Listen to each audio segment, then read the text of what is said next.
right, let's get started. It's really nice seeing all of you. Glad you're here. My name is Robert Gaudier. I'm the executive director of the Campolo Center for Ministry, and one of my great privileges and honors is to work with the Office in Faith and Practice, the Palmer Theological Seminary and College, and other departments on campus to bring to campus outstanding, compelling, interesting speakers, faith and thought leaders. And tonight we have an honor to have Dr. Myron Glick here.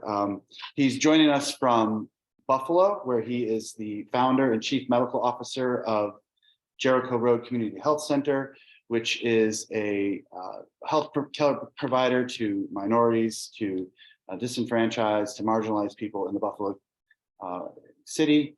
And they have opened clinics and support clinics in other countries, developing countries, so they're providing care and training there. So it's an outstanding organization. It's a tremendous witness for the church. They're motivated by their faith. And he's been here for our faith forum since Wednesday. He'll be in Windows on the World tomorrow. Our very own Dr. Lee Chabella will introduce him, so I hope you'll come to that. The honors forum at 3 o'clock will also be an opportunity to hear him speak, and that's open to others as well. So Dr. Glick's going to share from a chapter from his forthcoming book, and we'll open it for discussion. So I'm so glad you're here and looking forward to this conversation. Please help me welcome Dr. Glick. Thank you.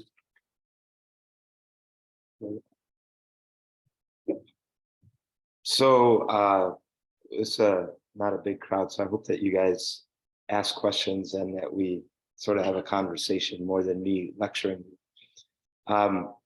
I thought what would be most helpful, so I talked briefly about my manuscript, that one chapter, and I chose that. What I really want to talk about is refugees and asylum seekers and that journey to this country, and some of the challenges and opportunities in what we do at Jericho.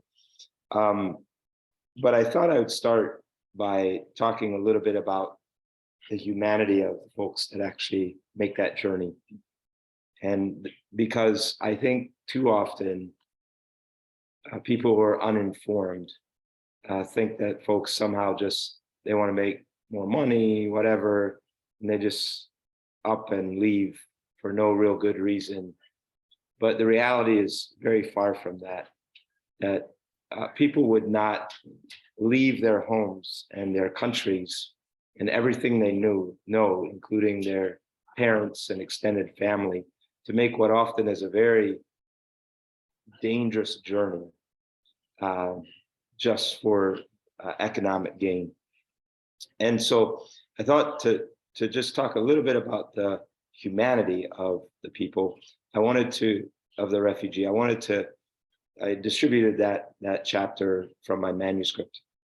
And then I also wanted to read part of a poem.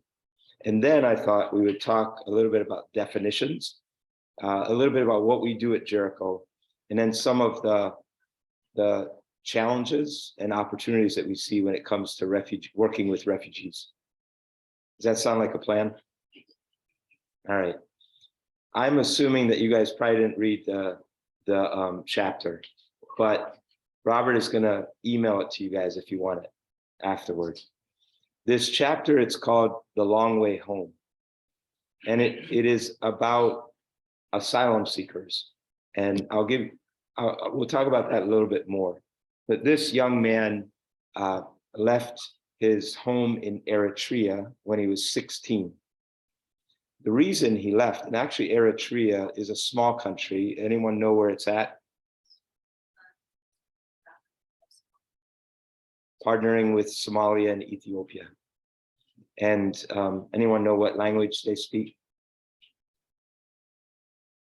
Tigrinya. And the reason, apparently Eritrea is the most, by percent of its population, the country that has, next to Congo and Syria, putting Ukraine aside in the last year, that has given the most refugees. Like, the problem is it's been ruled by a brutal dictator for many, many years. And they have a national service policy, which means that you have to join the military. and then they make you do this test, and they'll basically tell you what to do with your life. And if you depending how you score, you join the military. Depending what you do, you become a doctor, et cetera, et cetera. And they force you to do this, and if you decide to somehow go against that, you pay for it with imprisonment. So Solomon, I met in Buffalo over the last couple of years at Vive, our homeless shelter. His journey from Eritrea to Buffalo took 18 years. During that time, he was imprisoned 5 times. He was beaten, robbed, beat up many times. He walked across the Sinai Desert. He walked from part of his journey was coming from up towards our southern border, and to get many people that now come to the southern border, it's very hard now to get a visa to come into the United States from these countries. So you have to figure out a different way to get there. And so many people actually figure out their stowaways on a ship. They get a fake passport or something, or pay a smuggler, and they get dropped off in Brazil or Ecuador or Peru. And then they literally walk across the Darien Gap, which is this jungle that separates Colombia from Panama. It's the only way geographically to get from Latin America to Central America. So he had to walk across that gap and then hitchhike or ride bus if he could afford it, or walk up to the Mexican border. When he got to the Mexican border, he crossed and presented himself to the United States authorities, which is what asylum seekers do. And then he was put in detention for 9 months, finally got out of detention, and then he came to Buffalo, to Vive, to our shelter. And then we helped him with his legal case. And thankfully, he's now on a pathway to citizenship, and will someday, because his case was accepted, and someday he will become a citizen. He got married. He's right now taking college classes at the University of Buffalo. So that's just one story of many, many, many stories. And the chapter kind of just gives you a lot more detail. There's this poem that I wanted to read by a refugee named Marsan Shair, a Somali who now lives in Great Britain. And it's called Home, and I'll read part of it. Said, no one leaves home unless home is the mouth of a shark. You only run for the border when you see the whole city running as well. Your neighbors running faster than you breathe bloody in their throats. The boy you went to school with who kissed you dizzy behind the old tin factory is now holding a gun bigger than his body. You only leave home when home won't let you stay. No one leaves home unless home chases you, fire under feet, hot blood in your belly. It's not something you ever thought of doing until the blade burnt threats into your neck. And even then you carry the anthem under your breath, only tearing up your passport in an airport toilet, sobbing as each mouthful of paper made it clear you wouldn't be going back. You have to understand, no one puts their children in a boat unless the water is safer than the land. No one burns their palms under trains, beneath carriages. No one spends days and nights in the stomach of a truck, feeding on newspaper unless the miles traveled means something more than the journey. No one crawls under fences. No one leaves home until home is a sweaty voice in your ear saying, leave, run away from me now. I don't know what I've become, but I know that anywhere is safer than here. And so I think it's really important in doing this work and understanding the tragedy that's happened in our world, right? That's happening all the time.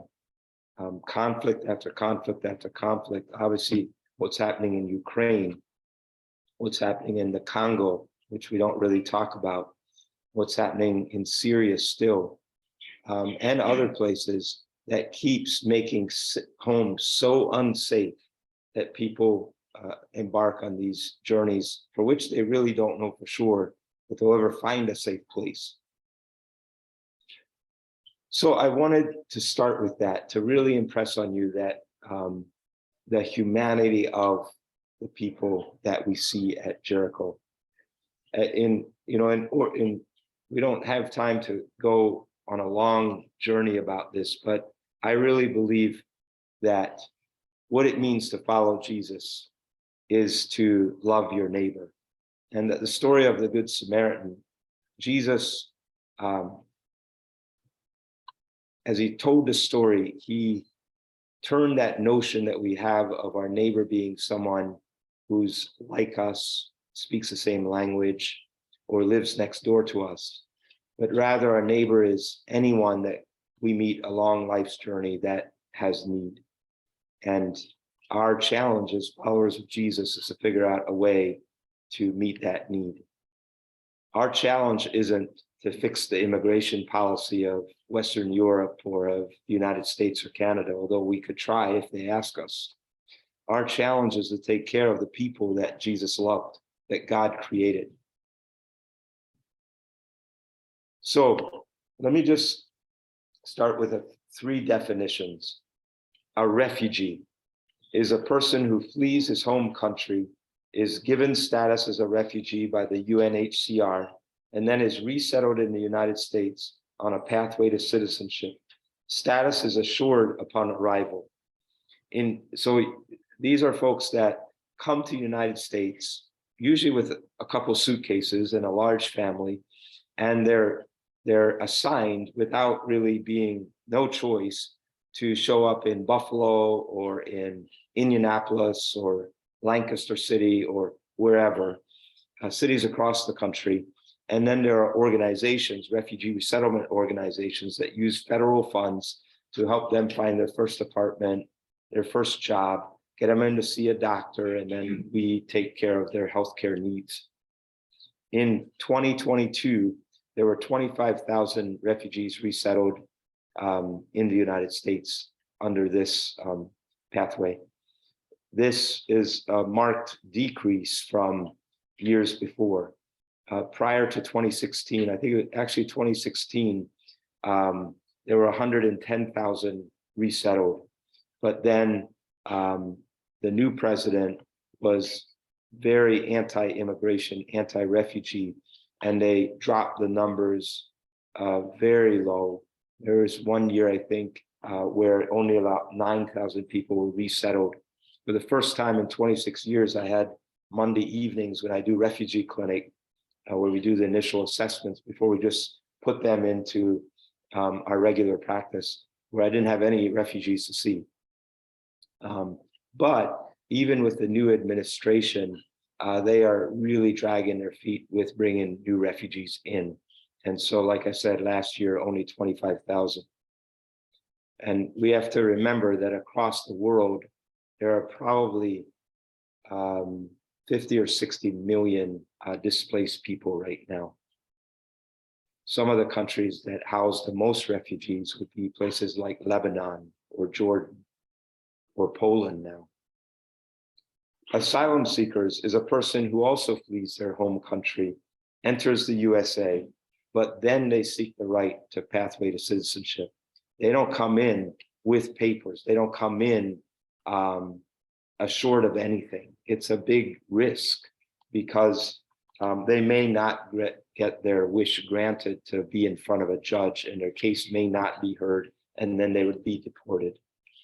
In 2019, it's the latest we've had the data on, there were 46,000 people who actually had their case heard and were granted asylum in the United States. There were many, many hundreds of thousands of people who are waiting to get their cases heard. And then undocumented folks are any persons who enters the USA without permission and then stays here without legal documentation. And this would be the vast majority of the people who cross the southern border. Last year, over 2 million people crossed, although some of them tried many times, and many of them were put back, caught, and released in Mexico or deported back to their country. Any questions on definitions or what I've said so far? Even under Biden, are they being sent back? Oh, yeah. There's a huge. Yeah, we would those of us that care about refugee and immigration issues would say that in tenor, the way the new administration talks, it is more friendly. But in actions, this administration is no more friendly to the refugee than the previous administration. When you said these folks who seek asylum, so there's many hundreds of thousands waiting for their cases, where are they waiting? Are they here in the States waiting for their case? Are they in detention? It depends. Many are in detention and many have been released and have to check in with the authorities periodically, or some of them are staying with us in Buffalo. We shelter about 150 people a night. Some of those people end up in Canada and we help them get into Canada, and some stay in Buffalo and we help them with their legal cases. But there are so there are a lot of different places where they are at right now. From your experience, Dr. Glick, and I'm thinking before question, why do people come to the United States? Meaning either the asylum, or why they come? What's this? What narrative can you give us? I think there's a different narrative we think about why people are seeking to come to the United States. I mean, they're looking for a safe home, and the ability to find that safe home in a place that's safe and secure. You're talking about places like Canada, United States, Australia, maybe sometimes Western Europe, although Western Europe has not been very friendly to the refugee for the most part. So I'm going to talk about Jericho Road, sort of our way. Our motivation is to care for refugees because we're inspired by our desire to demonstrate the love of Jesus to our neighbors. We take it seriously that people are showing up in Buffalo. We're supposed to love them. Our motto is, so, all right, but given that, it's a big challenge, right? I don't want to assume that you guys understand how big a challenge it actually is. Of the 130,000 visits we do in Buffalo a year, over 50% of them are refugees and they don't speak English. So imagine being a doctor and dealing with, people can show up, the kids are severely malnourished and we have to put them in the hospital. They can show up and they're 38 weeks pregnant and we have to quickly catch up and get them acclimated a little bit to what it's like to deliver a baby in a hospital. People don't know the language. We don't understand the way they think about certain diseases. There's all kinds of cultural gaps and barriers. You think that you're communicating well, and then you realize that no, the seizure disorder is not really about a medical thing. They think it's an evil spirit or whatever. And so it's a huge challenge. We've had to work very hard over 26 years to design a system that I think is probably a national model standard based on the number of times that I get calls and just the feedback we've gotten across for the work that we've done. But it's been 27 years in the making, and we're still tweaking it. We're still not perfect. We still lose sometimes where we don't understand where someone's coming from. We sort of mess up. So what is this model? One is we, from day one, really tried to hire a diverse team at Jericho. Speaking of Lancaster, I'd probably be a great doctor in Lancaster because I'm Amish Mennonite. I know the culture, I know the customs. I'd probably be bored after a while too, though. And so I'm never bored. But what I've realized is that I need help. I need a team to help me and our docs and our system constantly adapt and change and get better. And the best way to do that is to hire and develop a diverse team, develop leaders that are diverse, have a team around the table that can help us make good decisions.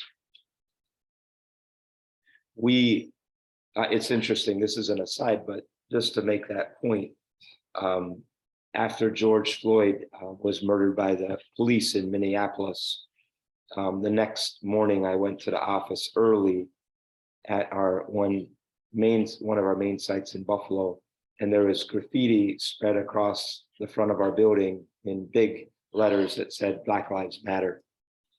And I don't like graffiti. I feel violated. I've been fighting graffiti for 6 years in Buffalo. And so my first instinct was get that off of my building, right? But it was like 7 o'clock in the morning and I'm sitting there in the car kind of thinking about it. And so I decided to call 6 or 7 of our leaders at Buffalo who are African-American. And out of that came a much better plan, which was to empower or how we have an African-American who teaches financial literacy to refugees, and he's an artist. And we said, Taishan, why don't you do a painting that reflects what the essence of Black Lives Matter. You decide what it is. And we're going to put that painting up at each of our sites. And we're going to leave the graffiti on the building until we get the paintings up. And it took about a month and we got the paintings up.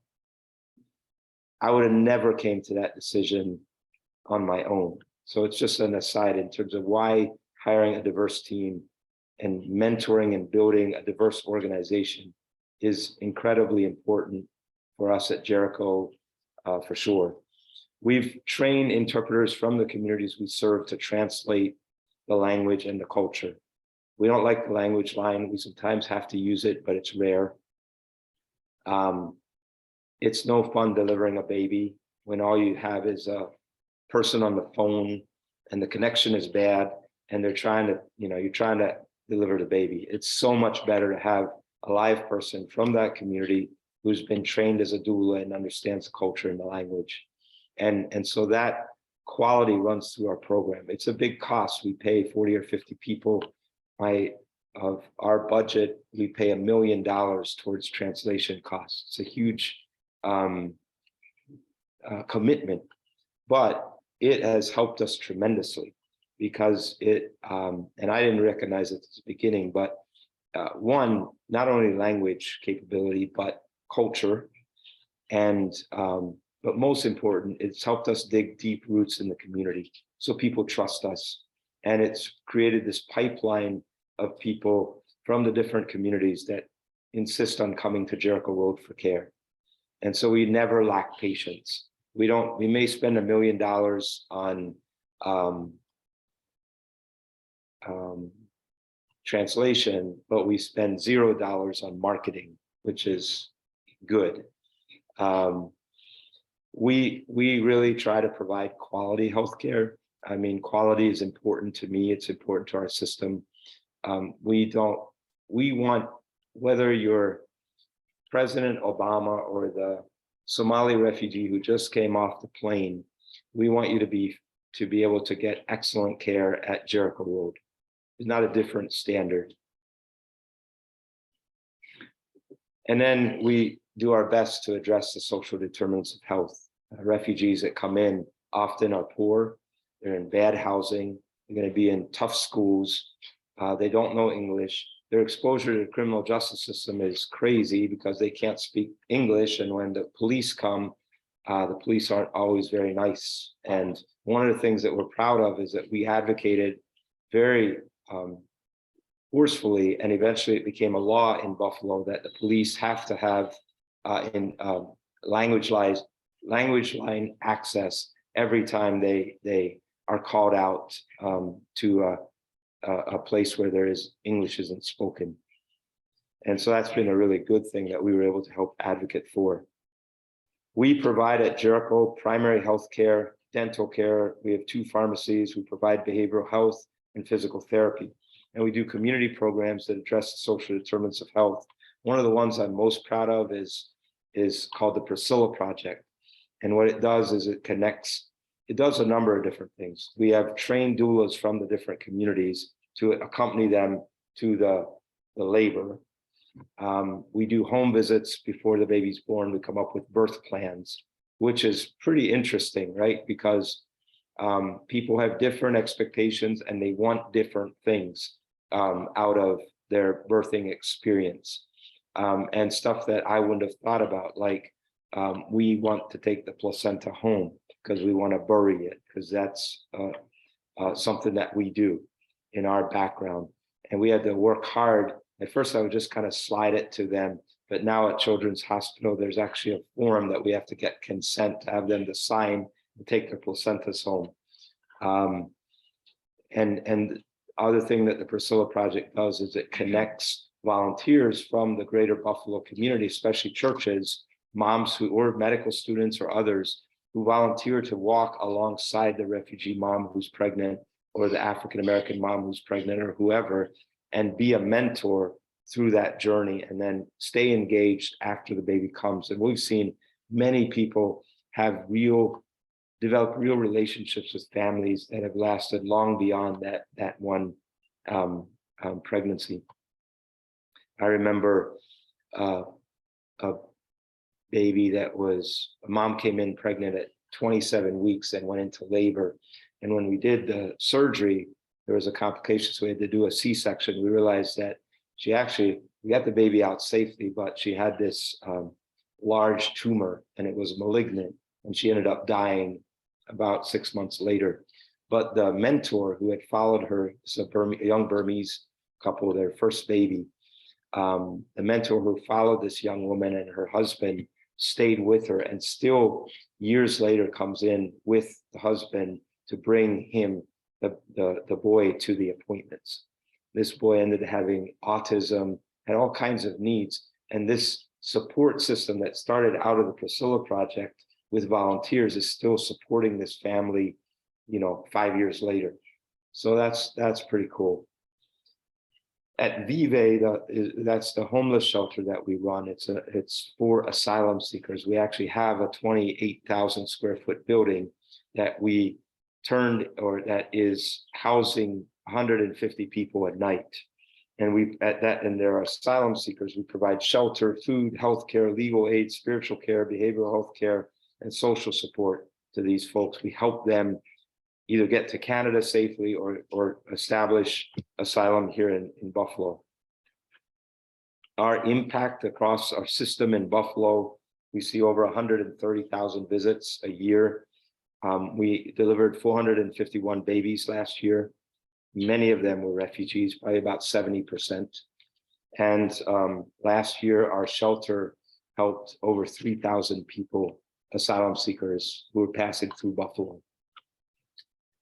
Any question? I want to finish up with challenges and opportunities. But before I go there, is there any questions about what we do at Jericho Road with the refugees? What you think might be some of the challenges or opportunities? Not exactly, because we're still supposed to be quite respecting. How does all this get to school? I was gonna ask the same question. Oh, really? Yes, but I don't want to be imprudent.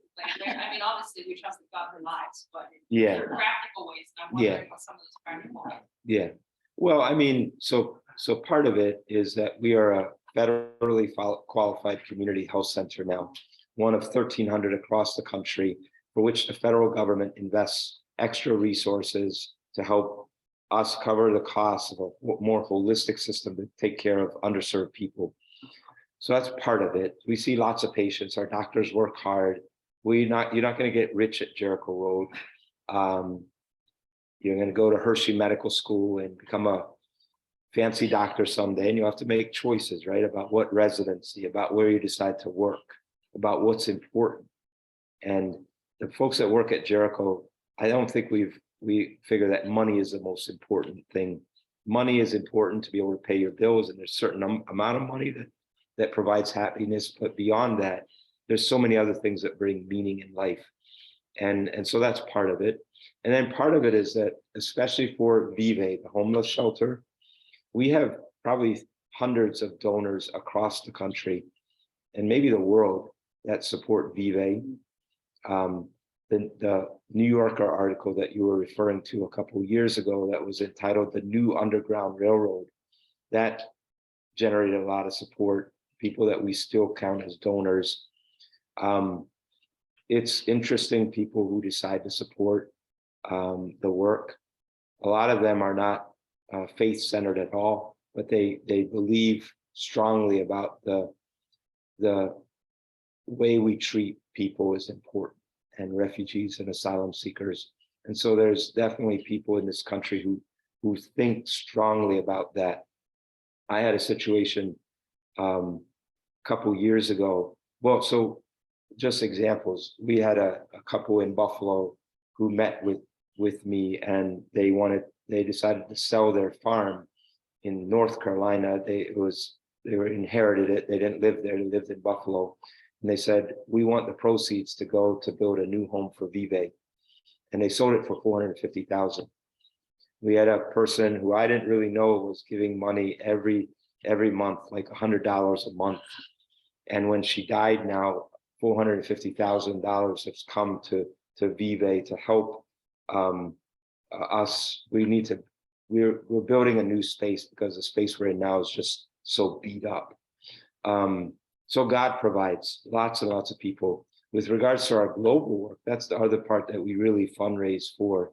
We operate 5 health centers in Sierra Leone, in Goma, DRC, Congo, and in Nepal. And those health centers last year saw about 60,000 patient visits and delivered over 2,000 babies and performed all kinds of surgeries. I mean, almost really operating hospitals in places that are extreme poverty. And so again, we have hundreds, maybe thousands of people that give to that cause, churches that support it. I just got an email today, this church in Buffalo that said, we want to give $10,000 to your work in Congo just to do whatever with it that you need, because they've been hearing about the conflict and how close it's coming to Goma and how refugees are coming into Goma, and they know there's a need there and that we're there, and so they want to support it. So God just keeps bringing the part of our work that isn't sustainable is the work with asylum seekers at Vive and our global work.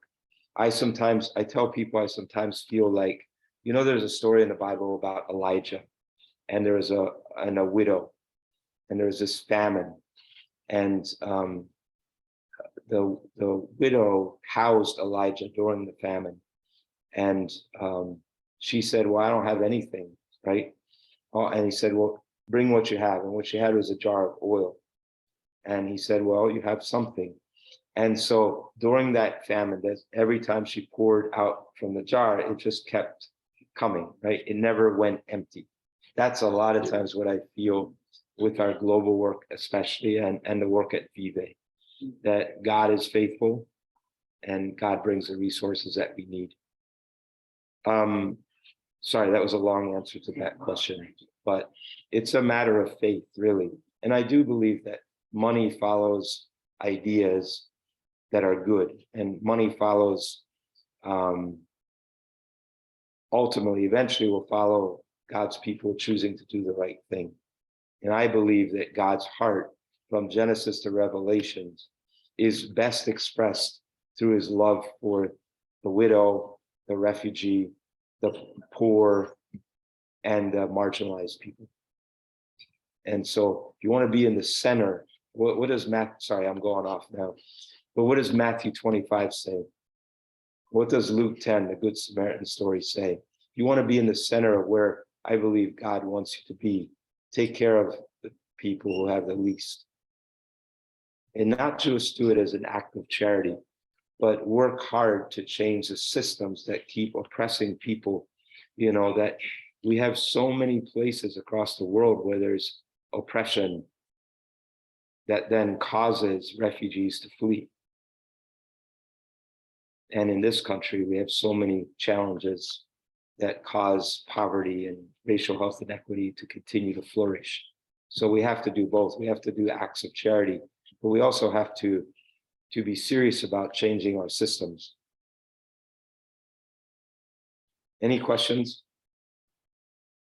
So challenges, language barriers, cultural barriers. So I could tell you story after story after story of where I thought one thing and actually it was a different thing. Where cultural barriers stand in the way of people getting the treatment that they need.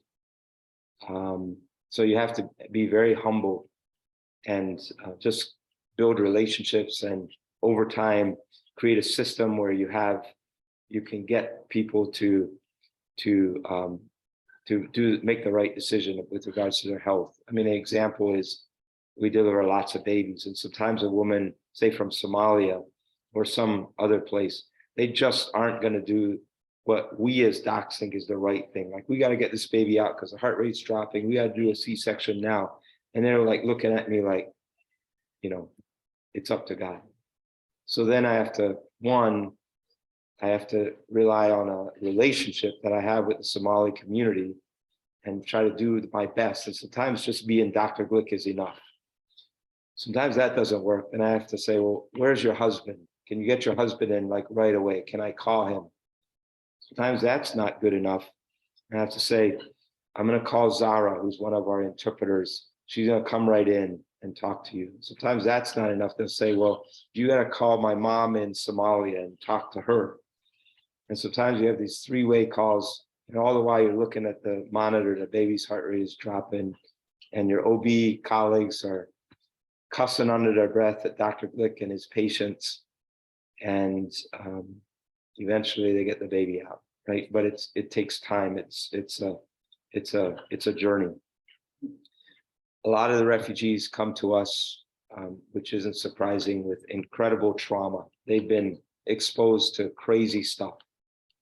I had early in the years, I took care of a family who's from Sudan, who had to flee, literally flee from South Sudan to Egypt, across the desert. And along the way, they lost 3 of their 6 children. And when they came to Buffalo, they were beat up. And then they had hepatitis B. So all these little kids had to get all kinds of blood work every time they came in to see me. And that family, I've known them now for probably 25 years. There's been domestic violence. There's been spousal abuse. There's been all kinds of tough stuff. Because, I mean, think of the trauma that you are dealing with when you had to go through something like that. You had to flee your home. Along the journey, you lost 3 of your kids. Another family where this is from Sierra Leone through the war, whereas she was running, she saw on the road a little baby that was crying. So she picked up the baby, and that baby became her child.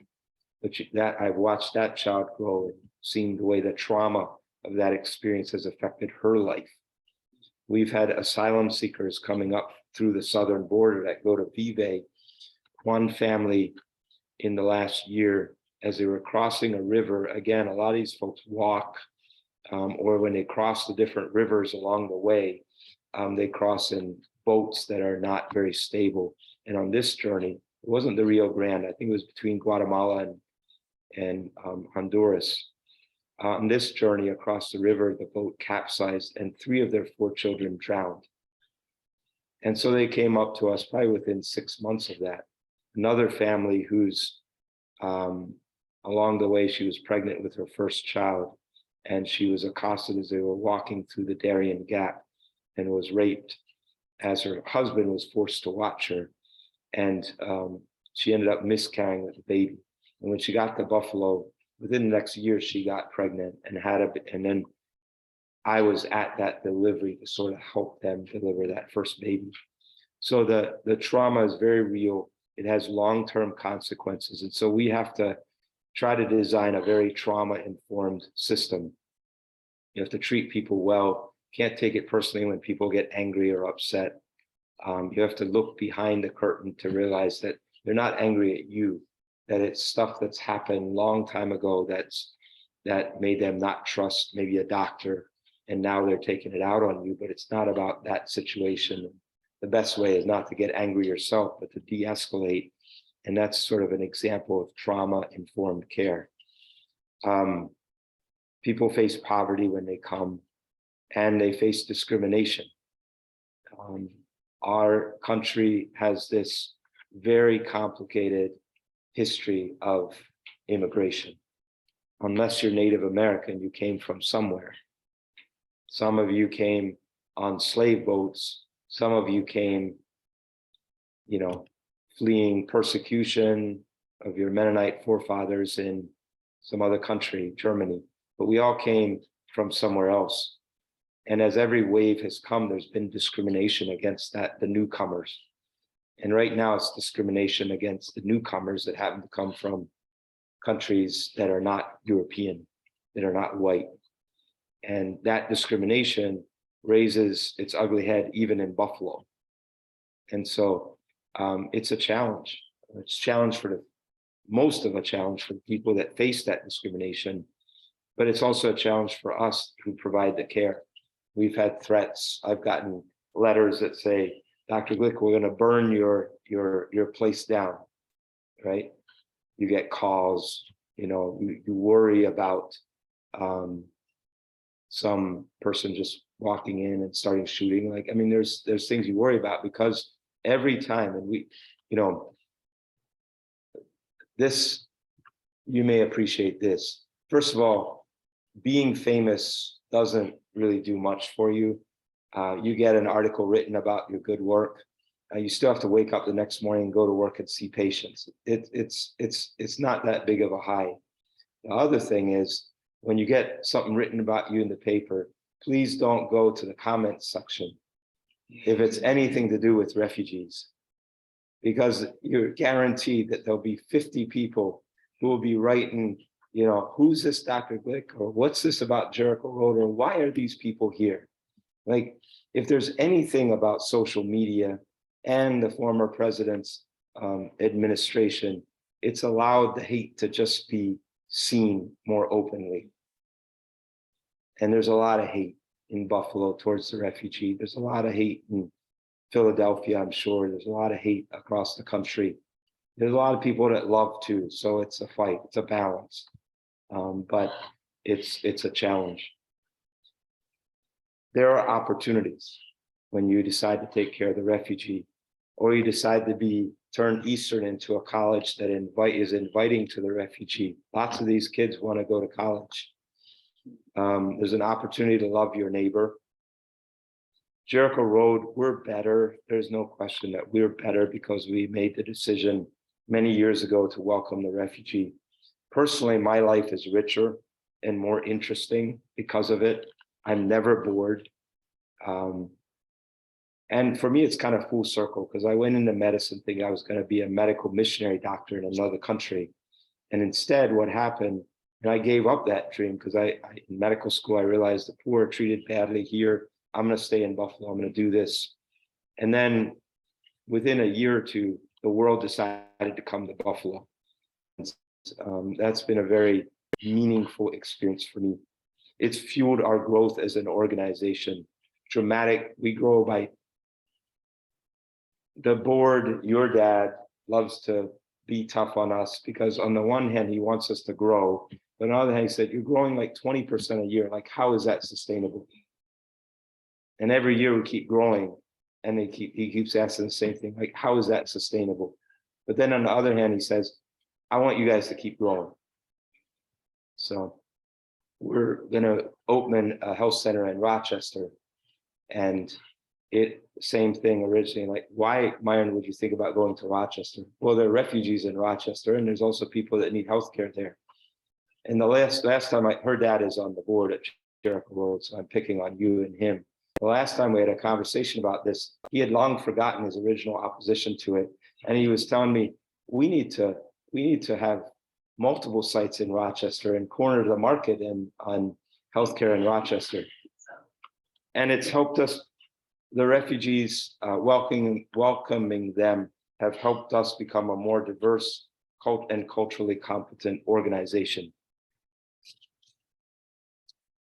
I'll close with something that I've written, and I like it, and so I'm going to read it verbatim, and then I'd be happy to stop talking and answer questions and let you guys get on with your life. And this is the point, my point, which is that I believe Buffalo is also a better place because we've welcome the refugee. Like the European immigrant migrations of the 19th century and the Great Migration of African Americans from the Jim Crow South in the early 20th century, the influx of refugees from war-torn nations such as Burma, Somalia, Sudan, Nepal, Iraq, and Afghanistan during the past 25 years has had a profound influence on Buffalo, forcing this city to reshape its health, education, legal, and police systems in order to be more welcoming to these new Americans. Today, as a result, Buffalo is a better city, more diverse, more vibrant, less divided because of this refugee migration. The influx of refugees has stabilized our population losses and injected new economic life into this most Rust Belt of cities. Any questions?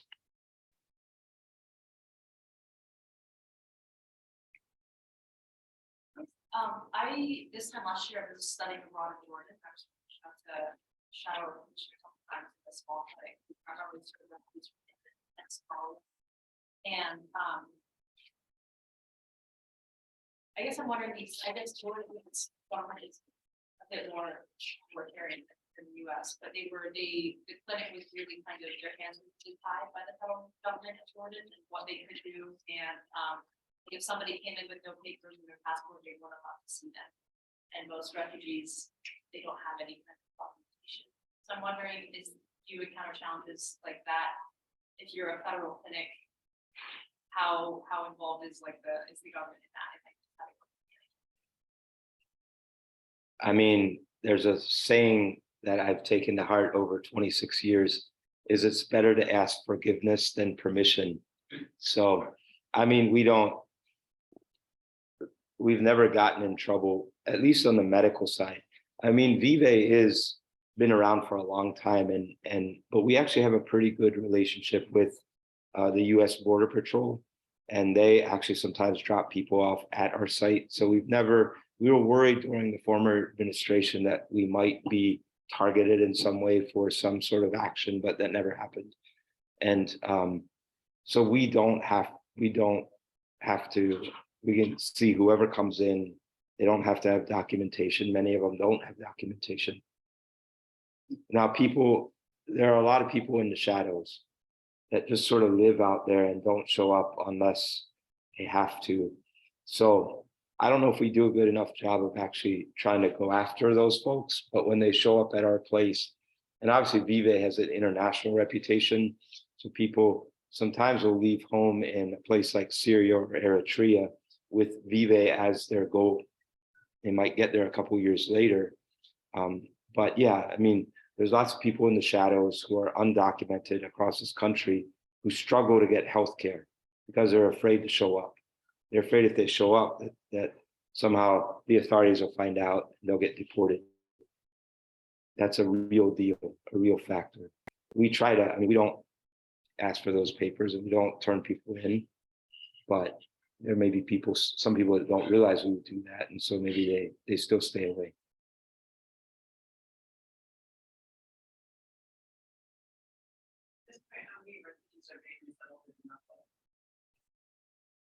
I would guess we get a pretty good chunk, 500 to 1,000 a year, and that's of a declining pool of refugees. I think the INS and the federal government views Buffalo as an ideal place to resettle folks.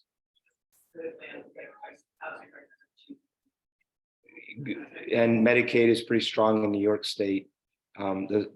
The academic system is not great, but it's probably better than, say, in Mississippi. And Jericho Road and the work that we've done, and some really good refugee resettlement agencies. It's everything. And we have county executive and a mayor that are, for the most part, welcoming. So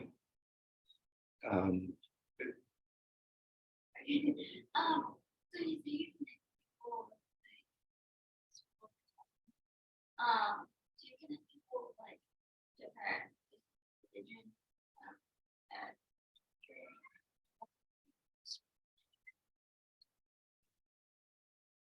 I mean, we do some of that. It's not, I wouldn't say we're completely intentional, but there are there definitely are mosques and many churches that have sprung up in Buffalo from the different refugee communities.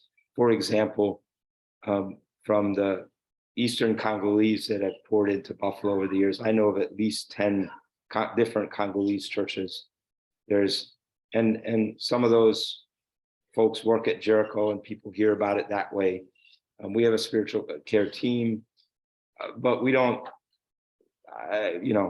we don't intentionally, I mean, if someone asks, we'll do it, but we don't intentionally push someone a certain way.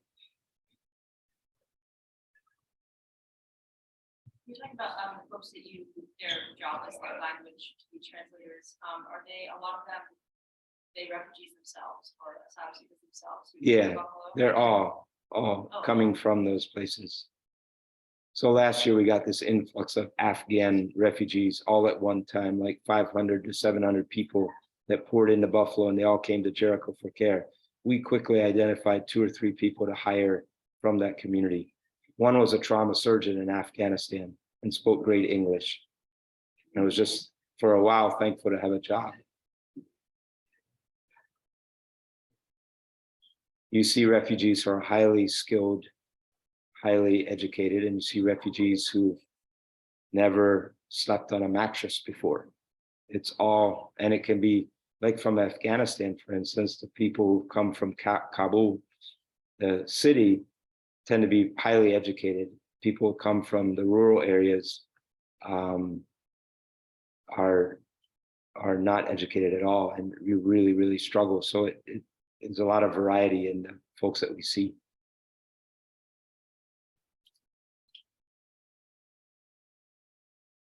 All right, thank you guys, appreciate it.